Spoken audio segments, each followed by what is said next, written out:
Sangkatutak po na nag-a-identify ng sarili nila po sa panalo po, 2 golds ni Kaloy Yulo na wala naman po silang itinulong po diyan sa totoo lang. May mga politiko, may mga negosyante ngayon, may maraming rewards and so on, pero mapagsamantala pa rin po yang mga taong yan. Yan po, and alam po ninyo yung issue naman ni Kaloy Yulo, of course, talagang popular na popular. I have a few points to make there. Number 1 po, sangkatutak po na nag-a-identify ng sarili nila po sa panalo po, 2 golds ni Kaloy Yulo na wala naman po silang itinulong po diyan sa totoo lang. May mga politiko, oh, may mga negosyante ngayon, may maraming rewards and so on, pero mapagsamantala pa rin po yang mga taong yan.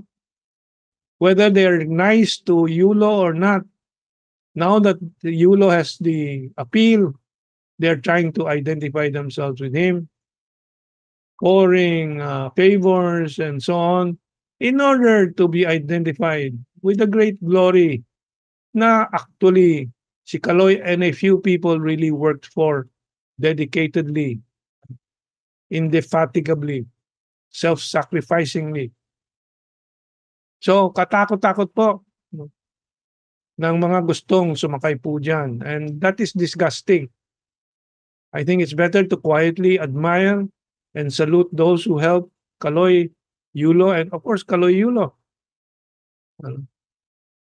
But is it a national achievement? I really have a question over that.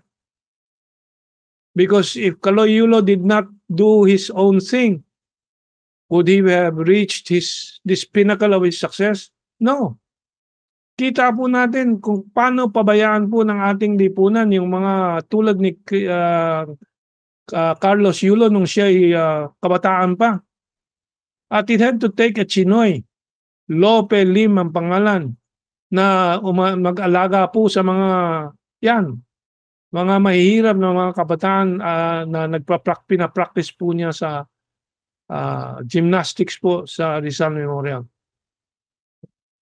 Yan po ang mga talagang heroes po dito. Hindi yung mga malalaking negosyante na bigla na ngayon umi-eksena po dito. Mga politiko.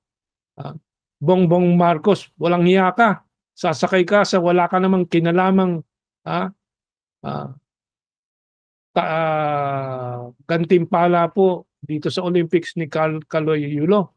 In fact, you are an obstacle to all the other Carlos Yulos that should be coming up. Yung colonial mentality is another thing I want to criticize. At pinapatunay po ni Carlos Yulo at nung ibang mga medal winners po natin. Now we should be focusing on what is advantageous, the sports advantageous to us. That height doesn't matter. Pinopromote po basketball. American game po yan.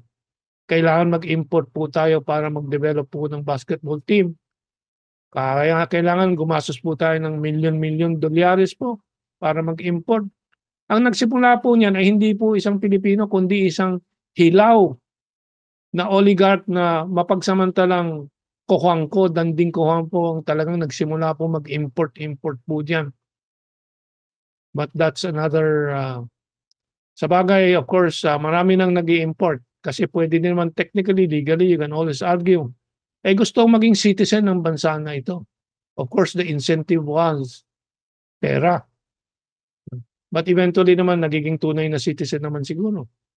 You can argue that. I will not debate that anymore. Pero the original motives are questionable.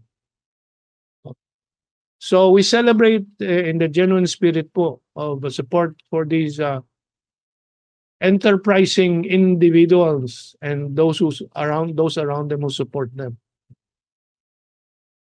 The national achievement we want is to uplift all the poor of this society. Not a single medalist po or 2 or 3. Opportunistic lang po yan. So that's my 2 cents worth.